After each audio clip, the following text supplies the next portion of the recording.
নমস্কাৰ ওম গণেশায় নমঃ নমস্কাৰ প্ৰিয় শ্ৰোতা দৰ্শক সকলোৰে প্ৰত্যেকটো দিন আপুনি বিচৰা ধৰণে আপোনাৰ সকলো ধৰণৰ আশা আকাংক্ষা পূৰ্ণ হওক আপোনাৰ প্ৰত্যেকটো ক্ষণ আনন্দৰে ভৰা হওক দুচিন্তা বিভিন্ন প্ৰকাৰৰ নাকাৰাত্মক চিন্তা ইত্যাদি নাগ হওক তাৰ প্ৰাৰ্থনা ভগৱতীৰ শ্ৰীচৰণত ৰাখিছোঁ। আজি জনাব বিচাৰিছোঁ বৃহস্পতি গ্ৰহ ওলোটা দিশে উল্টা পথে গতি কৰিছে। বৃহস্পতি গ্ৰহ ওলোটা পথে গতি কৰাৰ বাবেই উন্নতিৰ দৰ্জা খোল খাইছে বহুকেইটা ৰাশিৰ। সন্মানেৰে ভৰি পৰিব তেওঁলোকৰ জীৱন ধাৰণ প্ৰণালীটো যথেষ্ট পৰিৱৰ্তন দেখা যাব বিশেষ কোনো ৰাশিৰ। মই কৈ আহিছোঁ পূৰ্বৰ পৰাই যে এটা গ্ৰহৰ যদি পৰিৱৰ্তন হয় ৰাশি চক্ৰৰ প্ৰত্যেকটো ৰাশিৰ ওপৰতেই প্ৰভাৱ বিস্তাৰ কৰে। এই প্ৰভাৱ বিস্তাৰ আপোনাৰ শুভ হ'ব নে অশুভ হ'ব সেয়া নিৰ্ণয় কৰিব আপোনাৰ জন্মকুণ্ডলীত থকা বৃহস্পতি গ্ৰহৰ অৱস্থানে। যদি আপোনাৰ আয় ইনকামৰ ঘৰত বৃহস্পতি গ্ৰহ আছিল তেনেহ'লে সৰ্বতো প্ৰকাৰৰ উন্নতি, আৰু যদি ব্যয়ৰ স্থানত আছিল তেনেহ'লে সৰ্বতো প্ৰকাৰৰ অৱনতিও হ'ব পাৰে।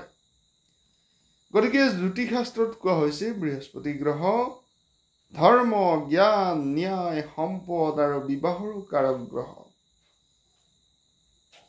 বৃহস্পতিৰ শুভ দৃষ্টিত জ্যোতিষশাস্ত্ৰত কোৱা হৈছে দেৱগুৰু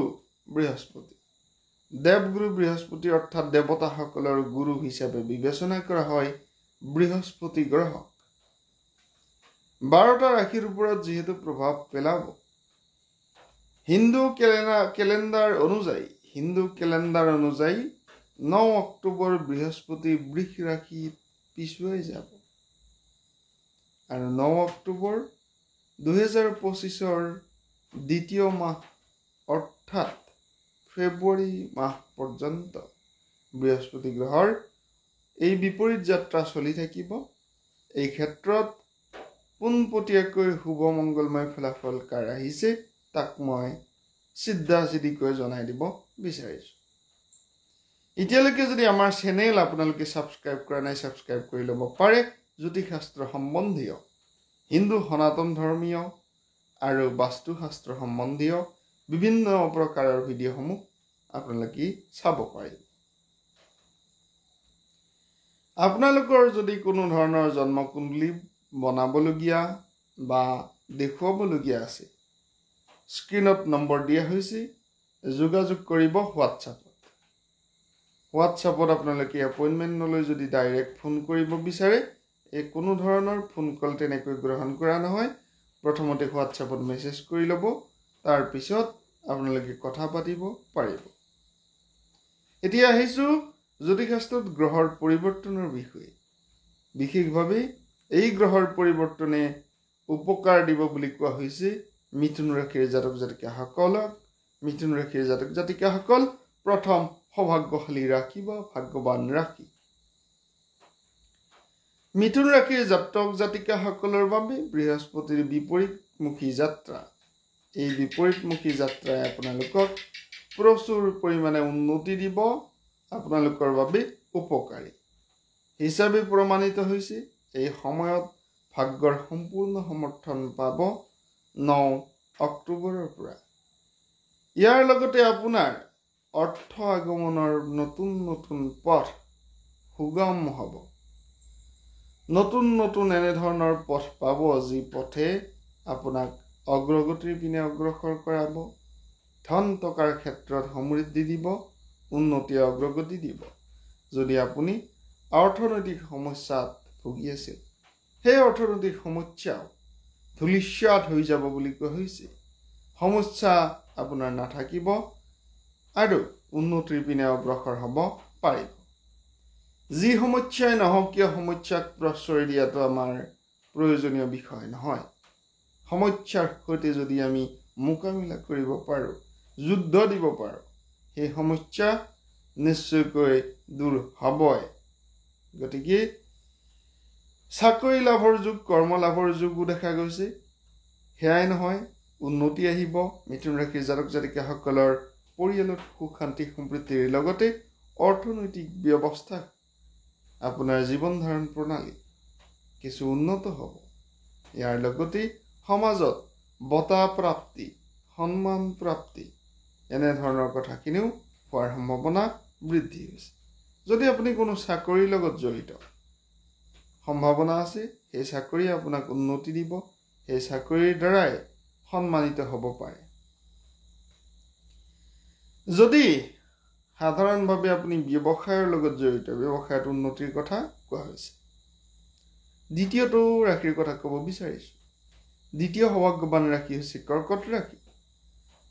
বৃহস্পতি গ্ৰহৰ বিপৰীতমুখী যাত্ৰাই কৰ্কট ৰাশিৰ জাতক জাতিকাসকলক উন্নতি দিব। কৰ্কট ৰাশিৰ জাতক জাতিকাসকলৰ মনৰ ইচ্ছা আকাংক্ষা পূৰ্ণ হ'ব। বিশেষ শুভ সময়ত আপোনালোকৰ অক্টোবৰৰ পৰা নৱেম্বৰ পৰ্যন্ত 2024 বৰ্ষৰ ফেব্ৰুৱাৰী 2025 বৰ্ষৰ ফেব্ৰুৱাৰী পৰ্যন্ত 2024 অক্টোবৰৰ পৰা 25 ফেব্ৰুৱাৰী পৰ্যন্ত আপোনাৰ ভাল ফলাফল। এই সময়ত নতুন নতুন কৰ্ম কৰিব পাৰিব, ব্যৱসায়ত লাভান্বিত হ'ব পাৰিব, চাকৰি লাভৰ যুগ, কৰ্ম লাভৰ যুগৰ লগতে আধ্যাত্মিক জগতত নিজকে নিয়োজিত কৰিব পাৰিব বুলি কোৱা হৈছে। আহিছোঁ তৃতীয়টো সৌভাগ্যৱান ৰাশিৰ বিষয়ে জনাব। তৃতীয় সৌভাগ্যৱান ৰাশি বৃশ্চিক ৰাশি। বৃশ্চিক ৰাশিৰ জাতক জাতিকাসকলৰ বৃহস্পতি গ্ৰহ বিপৰীতমুখী হোৱাৰ বাবে আপোনালোকৰ জাতক জাতিকাসকলৰ বাবে এনেধৰণৰ ভাল যুগ প্ৰস্তুত হৈছে, যি ভাল যুগে আপোনাক উন্নতি দিব, ভাগ্যৰ উন্নতি দিব। চাকৰি লাভৰ ক্ষেত্ৰত ভাল যুগ, কৰ্ম লাভৰ ক্ষেত্ৰত ভাল যুগ, চাকৰি কৰা সকলৰ বাবেও আছে পদোন্নতিৰ সম্ভাৱনা, সন্মান প্ৰাপ্তিৰ সম্ভাৱনা।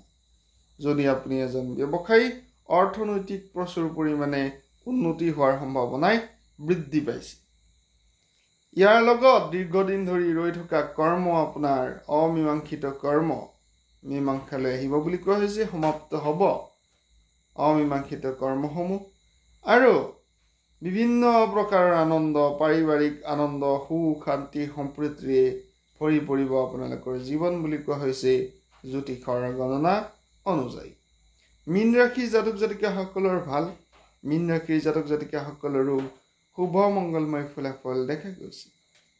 মীন ৰাশিৰ জাতক জাতিকাসকলৰ বিষয়ে কোৱা হৈছে যে চাকৰি লাভ, কৰ্মপ্ৰাপ্তি, উন্নতি, অগ্ৰগতিৰ দিশে অগ্ৰসৰ হ'ব পাৰিব। শুভ মংগলময় যুগ দেখা গৈছে।